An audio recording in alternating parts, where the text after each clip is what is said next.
Welcome back to the Deep Dive. We're continuing our Wisdom Unveiled series, really getting into the thought of Ferdowden, Attar of Nishapur. This is episode 3, actually, of our, well, it's going to be a 40-part journey into his work. Last time we started talking about his pretty radical idea about pain, that it's not something just to be avoided, but almost necessary to kickstart the spiritual path. Before we really dive in, though, just a quick note for you listening. This whole series is based on translations, reproductions of conversations with some brilliant Iranian philosophers, people like Dr. Dinani and Dr. Larijani. And, with any translation, sometimes nuances get a bit lost. So apologies in advance if anything isn't perfectly conveyed. Right, so today, we want to go deeper. What kind of pain is Attar actually talking about? And who's the real guide? And this epic quest of the seeking thought, it really flips some of our usual ideas about, well, knowledge, suffering, finding ourselves. Let's get into it. Okay, so pain is key. We established that. But what kind of pain? Is it any old suffering, a bad day at work, stubbing your toe, or something else? Yeah, no, not at all. And that's really crucial. Attar specifically talks about Dardi Farag. Dardi Farag. Right, the pain of separation. So it's not your everyday worldly ache, physical or emotional. It's this deep, intense spiritual homesickness, you could say, a real yearning to get back to the source, to God the beloved. It's like a profound existential longing for where we came from. Okay, so it's more like that deep sense of something missing, that dissatisfaction maybe we can't quite name. And Attar is saying, don't push that away, lean into it. Exactly, that's the engine. It actually propels you. There are hints of this, even in the Quran. Take Mary. Her physical agony in childbirth drove her to that dry palm tree, and it was right there, in that moment of intense suffering, that she found sustenance, a divine sign she might not have found otherwise. So that spiritual pain, that dart, it can push the soul towards growth, towards nourishment it wouldn't find just staying comfortable. Wow, pain leading to nourishment. That's powerful. So this specific kind of pain, this Dardi Farag, it sounds almost identical to genuine seeking. That intense desire Attar calls Sidwa Talab. Precisely. Sidwa Talab, the sincerity of seeking, that deep, authentic desire for truth, that's what sets it apart from just, wanting stuff in the world. Yeah. And Attar says something really radical, kind of shocking in one verse. He says, let the unbeliever have his unbelief and the faithful his faith, a speck of pain for Attar's heart. Wow. So he's putting that ache, that longing, above even belief systems. Yes, it suggests that this sincere dard, this longing, is what truly defines the seeker more than any label. And this is a big, but it has to be sincere, Sibq. Otherwise, it's just, suffering for nothing, pointless. Okay, so the sincerity is key. But if you do cultivate that genuine pain, that dard, Attar makes a promise, doesn't he? What happens then? He does, a very hopeful one. He says, if you have pain, a guide will appear. The lock of your pain will find its key. So the longing itself kind of attracts the answer, the guidance. That leads us perfectly into his idea of the spiritual guide, the pir, which, as I understand it, was also pretty revolutionary. And historically, people weren't even sure who his guide was, right? Exactly. There was a lot of scholarly debate. Was it Najm al-Din Kubra? Someone else? Or was he Uwaisi? Uwaisi. What's that mean? The Uwaisi tradition is about those guided inwardly.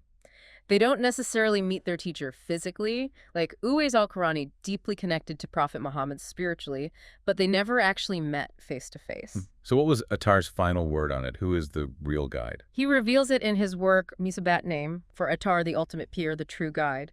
Well, it isn't someone outside of you. Go. It's the human soul itself, the ruh, or as he often calls it, the John. The John. So guidance comes from within. Yes, through that deep inner connection. And really importantly, through being receptive to it, cultivating that inner listening. That really does shift the focus. Puts a lot of responsibility back on us, the seekers, doesn't it? Yeah. To tune into that inner guide. Absolutely. External teachers, they can maybe point the way, offer a map, but the real guide, the one who navigates the path with you, has to emerge from your own soul, your Jan. Okay, and this brings us to that work you mentioned, Misabat Name, which translates as the Book of Calamity, or suffering. That's right. The Book of Calamity or Suffering, the title itself really hammers home this theme of pain, of dard. And the main character isn't even a person, right? Yes. It's a thought. Exactly, a seeking thought. It's an incredible allegory for Attar's own mind, or maybe the universal seeking mind.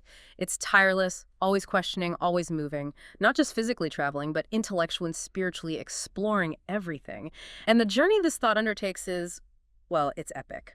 It starts by questioning the highest beings, the angels, Gabriel, Michael, Israfil, the bearers of the throne. Asks the angels. Yes. It engages them, learns from them, but finds that while they are crucial messengers of truth, they aren't the ultimate source. So the thought is still unsatisfied, still searching, driven by that dard. So then it descends, it explores the material world. It questions minerals, plants, animals, interrogating existence at every level you can imagine. From rocks to rabbits, basically. Pretty much. But even the incredible wonders of nature, they don't fully satisfy that deep thirst, that fundamental ache. So still driven by this insatiable longing, the seeking thought turns to the prophets. Dawood, Yusuf, Yaqub, Musa, David, Joseph, Jacob, Moses, Jesus. It learns immense wisdom from them, recognizes their incredible spiritual stations. But it also realizes that even they, in their greatness, point beyond themselves, towards the ultimate. So the thirst remains, and for Attar, the absolute culmination, the peak of this whole vast journey, is reaching the presence of Prophet Muhammad. He calls him Khatam al-Maratabat, The seal of ranks. the seal of ranks. And it's there, at that ultimate point, the seeking thought finally receives what Attar calls the Muhammadan wine. The Mohammedan wine. Okay, that sounds deeply symbolic. What does that represent for the seeker who finally reaches that point? It's the symbol of ultimate wisdom, the purest form of divine love, complete spiritual realization, all embodied in the prophet. It's like a final intoxication with truth itself. So not literal wine, obviously. No, it's a state of being where the seeker becomes completely absorbed, fundamentally transformed, aligned with that highest spiritual reality. Their perception shifts entirely. It's fascinating, though, because Attar is so often called a poet of love, of the heart. Yet here, the hero of this huge spiritual journey is thought-ficker. Aren't mystics sometimes seen as being, anti-intellect, hard over head? That's a really common misconception, and Attar's work pushes back against it. He's not against intellect, Aql itself. What he critiques is what you might call partial intellect, or maybe mercenary intellect. Yeah. Meaning the kind of thinking that's just stuck in worldly calculations, superficial logic chopping, or, driven by ego. But authentic, pure intellect, maybe a sacred or divine intellect that's totally different, that kind of intellect isn't the enemy of love or spiritual insight at all. It absolutely goes hand in hand with it, supports it. The seeking thought, guided by that sincere dard, is intellect, but purified and pointed in the right direction. So this whole journey in Musabat name, it's like this vast, almost external map, preparing the seeker, laying the groundwork for the deep inner transformations he describes in his other famous work, The Seven Valleys. Right, the inner ascent. Exactly. But both journeys, the outward-seeming one of the seeking thought and the inward one through the valleys, they're both fueled by that same relentless driving force, dard. Okay, that connects it all beautifully. Now, you mentioned earlier that this dard, this intense pain and longing, finds its sort of peak expression in the sigh. Why is the sigh so important? Seems like such a small thing. But it represents everything. It signifies utter sincerity, a pure, unfiltered expression rising from the deepest core of one's being. There's a story, about Zelika and Yusuf. When Yusuf let out an while being struck, the point was it came from his absolute truth. No deception, no pretense, just pure, authentic expression of his inner state. That's the power of the And Attar makes this incredible claim about it. If hell joined me, one sigh of mine will burn 7 hells. It can't possibly mean literal hellfire. Right? Absolutely not literal fire. For Attar, our hell in this context is the inner fire, the fire of our own failings, our vices. Like envy, arrogance? Exactly. Envy, arrogance, hypocrisy, greed, cruelty, all those things that create a personal hell inside us. The because it comes from that place of intense, sincere dard, has this immense purifying power. It can basically incinerate those inner hells. It burns away the ego structures, the negativity that creates them. It clears the space, you could say, for the divine to enter. It's like a Gnostic sigh consuming the inner dragons, a spiritual reset. Wow. The as this powerful tool for purification. Okay, so the inner landscape is cleared by this sincere sigh. What happens next? The seeking thought continues inward. Yes. Now it's ready for the deeper dive into the self. It moves through the faculties, sense perception, then imagination, khayal, then intellect, aql. Okay. Then the heart, dil, or called, and finally the soul, the jan. Now, you've drawn a really clear line between the heart, the dil, and the soul, the jan. They sound similar, but you're saying they're crucially different for Attar. Very different, and it's a key distinction. The heart, dil, or qalb, is defined by its constant change. The Arabic root of qalb actually means to turn or revolve. Like a nakwe, to turn over. Precisely. So the heart is always shifting, fluctuating. It's like the surface of the water, moved by emotions, external conditions, thoughts. But the soul, the John, is stable. It's fixed in truth. It's a higher, constant state of being, which is already, in potential, connected to God. Reaching the John, that stable core, marks the end of one major phase of the journey. This is the journey from creation to truth, min al-kalkilat. Okay, so arriving at the soul, the John, is the end of one journey, but the start of another. Exactly. That's when the really dope journey begins. The journey in God, ser fi Allah. Ser fi Allah. And Attar says this part requires permission from the truth, from Hawk itself. It's not just about your effort anymore. It implies a kind of yielding and alignment where your individual will merges into the divine will. It becomes a dance. Could you give an analogy, maybe? Think of a raindrop. Its journey starts in the sky, flows through streams, rivers, constantly moving, changing, navigating the landscape. That's its journey, min al-haq ila haq, from creation towards the truth, towards the ocean. Okay. But once that raindrop reaches the ocean and merges with it, becomes part of it. That's when its true potential, its movement as the ocean begins. That's the ser fi Allah. The drop loses its separateness, yes, but becomes part of the vast whole. The drop becomes the ocean.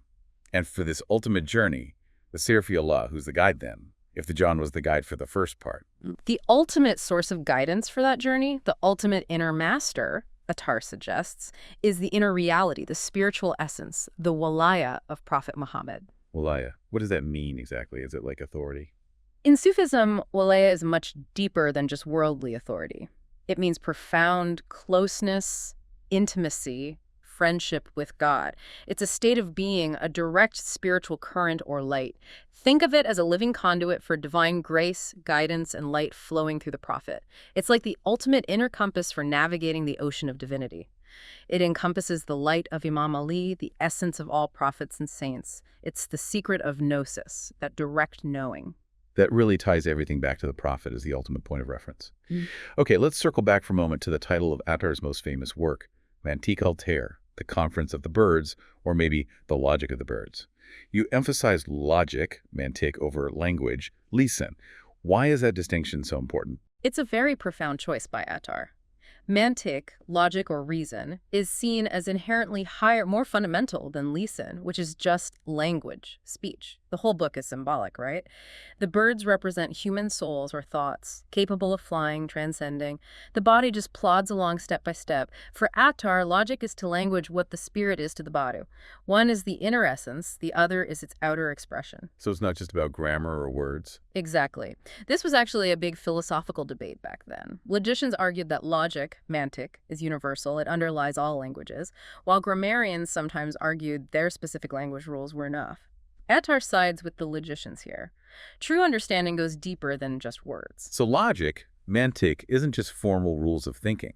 It's something innate in us, part of our central human nature, our fitra. Precisely. Mantiq is the very structure, the measure of our intellect, our okul. When the intellect operates correctly, its principles are organized. That's logic. It's inherent to the rational soul, the nafse natika, as philosophers called it. You can be logical even in silence. Think of Maryam again. Her silence was deeply logical in its context. And the Quran itself uses Mantiq Altair when talking about Solomon understanding, the birds emphasizing his intellectual grasp, not just translation. Right. Remember the hoopoe bird in the Quran story of Solomon. It demands clear proof, Sultan Imubin, and brings certain news, Naba by Yakin. That hoopoe acts as a symbol of this higher discerning human intellect that seeks truth and certainty. And this capacity for logic, for akul, is why humans have taklif, divine responsibility, moral duty. Attar has a line. The garden of divine duty is upon your stature. Until you reach the limit of non-existence, that is your boundary. Responsibility comes with intellect. Animals don't have taklif in the same way. They don't have ethics derived from reason. They act on instinct. But humans, because of akul, are accountable. The Quran says God isn't questioned about his actions, but humans will be questioned. Because we have the capacity to reason, to choose. Exactly. And that intellect ultimately is what drives the quest towards Fanfiel Hak annihilation in the truth, that limit of non-existence Attar mentioned, which is actually reaching perfection. And what's really striking is how Attar builds this incredibly deep systematic wisdom, primarily from the Quran and the Hadith, the Prophet's traditions. It's not heavily reliant on Greek philosophy, though he knew it. It's an indigenous Islamic wisdom. Yes, what gets called transcendent wisdom, rooted deeply in revelation and faith, yet incredibly logical and intellectually robust. Islam places a unique emphasis on aql, on intellect. Remember Imam Sadiq's definition. Intellect is that by which the merciful is worshipped and by which paradise is attained. You can't have true worship without intellect, he implies, and you can't have true intellect if it doesn't lead you towards the divine. They need each other. And it's this intellect, this aql, that opens up the world of meaning for us. Animals communicate sounds, smells, movements, but it's generally tied to biological needs. Survival, mating. It's not abstract thought. Right. Human logic mantique is unique. It lets us grasp and convey these profound spiritual concepts.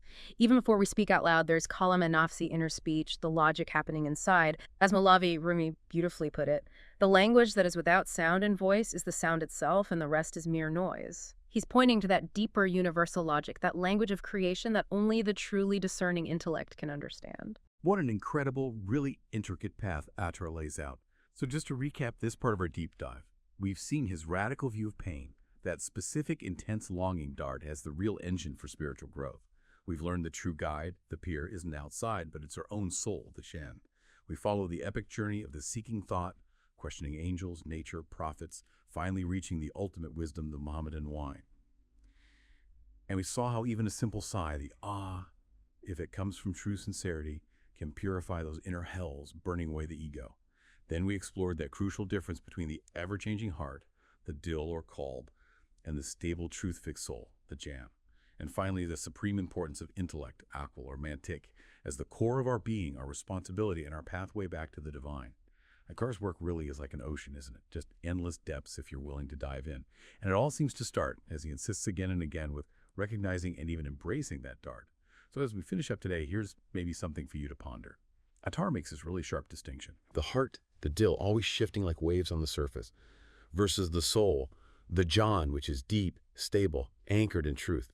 If the whole point of this journey is moving from the turbulence of the dil to the stillness of the jan, what's maybe one small, consistent inner practice you could try? Something simple, maybe just for today, to help anchor you, even just a little bit, in that deeper, unwavering part of yourself, that jan, just something to reflect on. Until our next deep dive, keep exploring those depths, keep asking the big questions, keep looking within. Thanks for joining us on the deep dive. We'll pick up the journey next time.